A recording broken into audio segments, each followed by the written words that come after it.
Welcome back to the channel, guys. I'm Sheldon and this is Behind the Enthusiast. Today we are taking out the 2017 Suzuki DRZ400SM. I know it's been a while since I've had this bike out and about. I am late getting it out of winter storage, but better late than never. However, I killed the battery over the winter, or the battery just died. Either way, the battery served me pretty well. I think it's lasted me 5 or 6 years, so it's actually pretty good. So I have a new battery. I left that one to the professionals because you have to fill it up with the acid and all that fun stuff that I don't really understand or feel comfortable doing. So I had someone prep the battery for me, buddy of mine, and then I have the easy job, which is putting it in the bike. And so today we're gonna go over the installation of the new battery. I'm gonna show you guys how to take off the side panels for the DRZ. Very, very simple, very straightforward. And you guys will also get a sneak peek at my setup for the battery tender lead. So that will also be included in here. So let's get into it.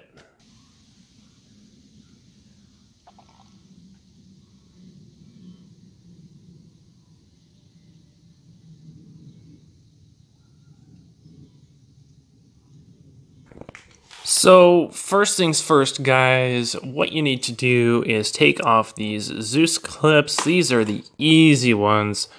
Literally just twisting, they pop out. Super, super simple. Here's number 3. Twist and pop. Super, super easy. And this panel comes right off just like that. This also allows you guys access to the air filter element, which you may not be able to see. It's rather dirty, so I might actually order one of those as well. And now for the rest of it, we're going to need some tools. Starting off, we're going to need the ratchet here. We are going to need an 8mm wrench. That is going to be for the battery screws, battery terminals. This I already took off. This is going to require a 10mm. And the other 2 bolts that are going to be on here are going to require an 8mm. So 8 for both of those, 10mm for the battery bracket, 8mm for their battery terminal screws, the ratchet, like I said, and of course, brand new battery with new hardware. I don't know if I'm going to use those. I might just reuse the old ones. I haven't really decided yet.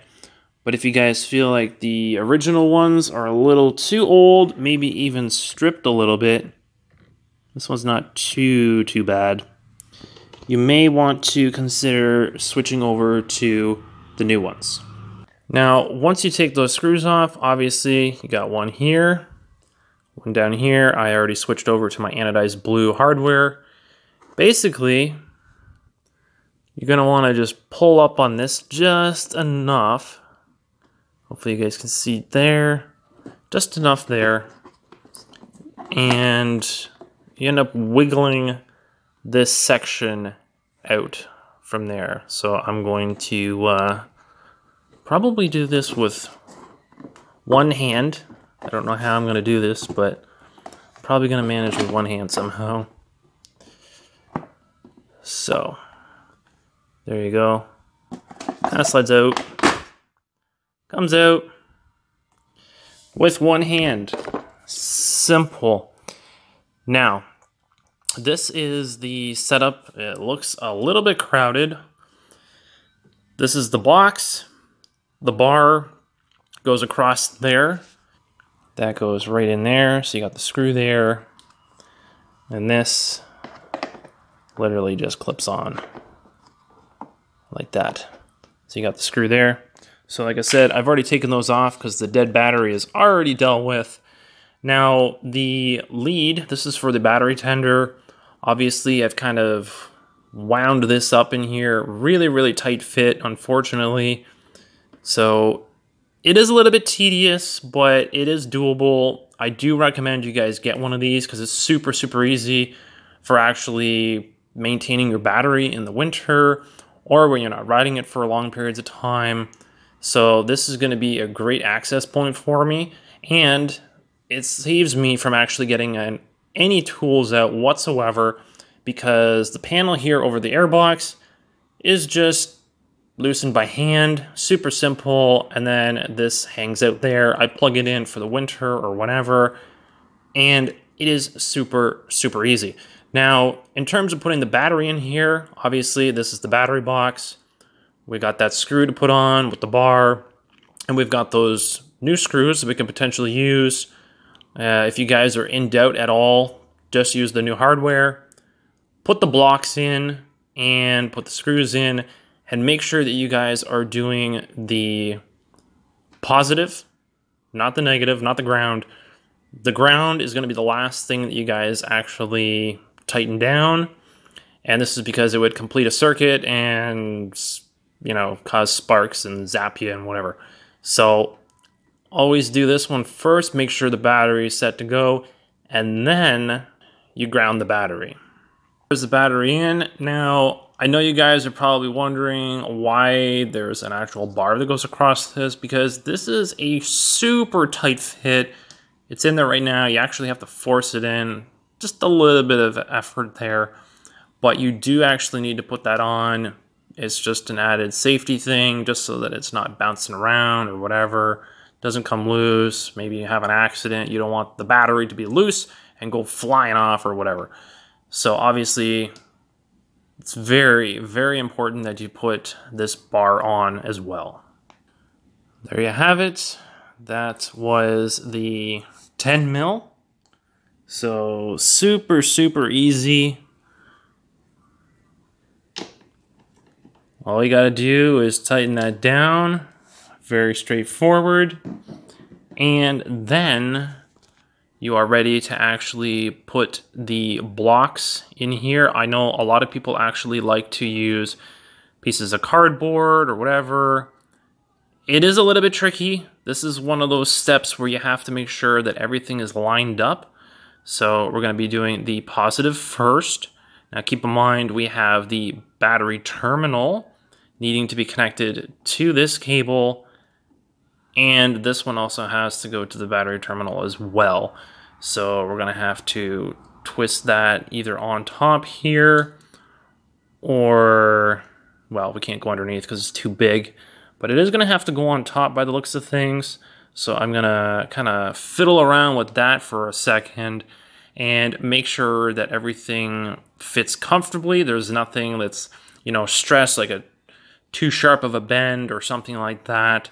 So take your time with this sort of step if you guys are actually adding this. If you guys aren't, do the positive one, put the blocks in, put the screws in, and then do the ground, button everything back up, and you guys will be done. Now, another quick tip for you guys, make sure that you are putting the blocks in the right orientation. So if you want it to be going, the screw going in through the top here, going down, you make sure that it's in facing the top, just like that. You guys can see the hole there. You do not want it to be like this if you're actually using this mount.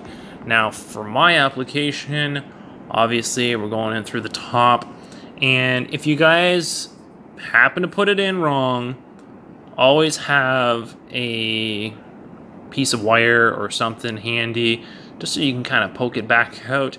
And of course, because this is a twist tie, you can also use it to tie down any loose wires that you might have if you guys are adding the battery tender lead as well. Now, this is the way it should look. You got that block. See it right there. Right there, that's the block. So when you guys are tightening the screw, the block will automatically raise up and tighten. Now, obviously, there is a Phillips cut in the top of the screw. If you guys are finding it difficult to put in, I did use a Phillips. You guys probably will want to use the same thing just to tighten it down. Obviously, you can still use that wrench that I mentioned, the 8mm wrench, to just tighten it one final time, make sure everything is all buttoned up, and that will be the positive, ready to go. And then move over to the negative and do the exact same thing. And there you have it. Both of the terminals are set and ready to go.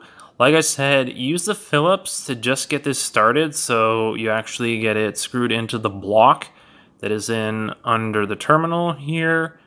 Once that actually grabs and actually starts to tighten, switch over to the 8mm wrench just to avoid stripping the head of the screw. Now, again, that is all ready to go. Positive, negative. The cable here, this is for the battery tender, so I do have this kind of wrapped around here, and then I ran it up and through here.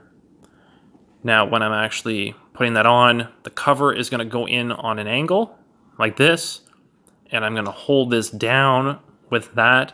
Obviously, if you guys want access to this, you can route it a little bit differently. It's totally up to you. Everyone's going to have their own preference to how they want it wired. You could potentially also wire it in behind the battery. However, I would recommend making sure that it's not going to fall off. You don't want it loose. You don't want it dangling down, you know, as a hazard in towards your chain or anything like that.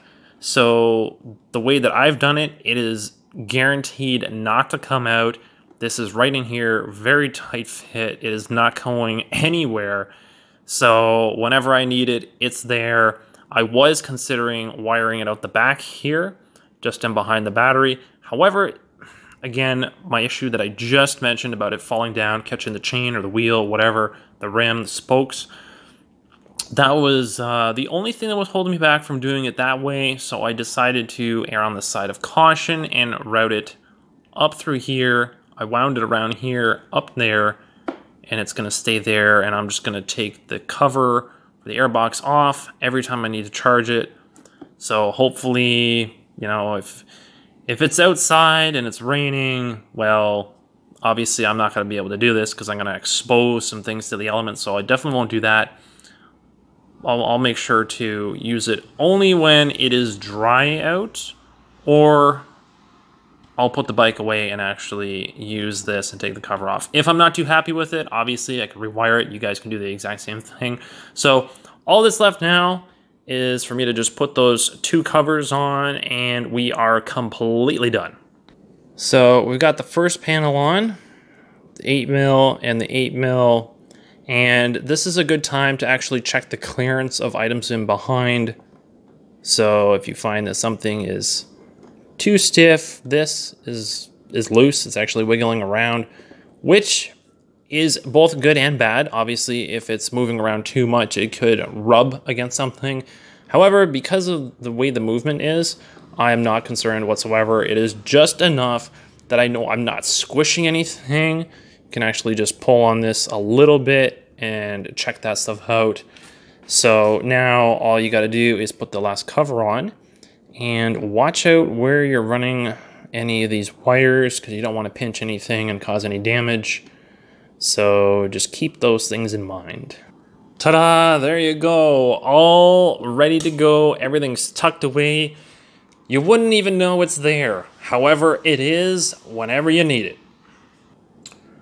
Well, guys, what did you think of that process? Obviously, I had some of the legwork done. I already had the old battery taken out. However, that process of wiring, that too was already done ahead of time. However, still very tedious, making sure that everything is snug, everything is, you know, spaced out nicely, nothing's being squished. But overall, a pretty straightforward process to put in a new battery, and also the addition of the battery tender lead. And trust me, it makes your life way easier. So definitely consider doing that when you guys are changing out your battery. And if you already have a battery in there and you don't have that lead on there, well, it's pretty simple.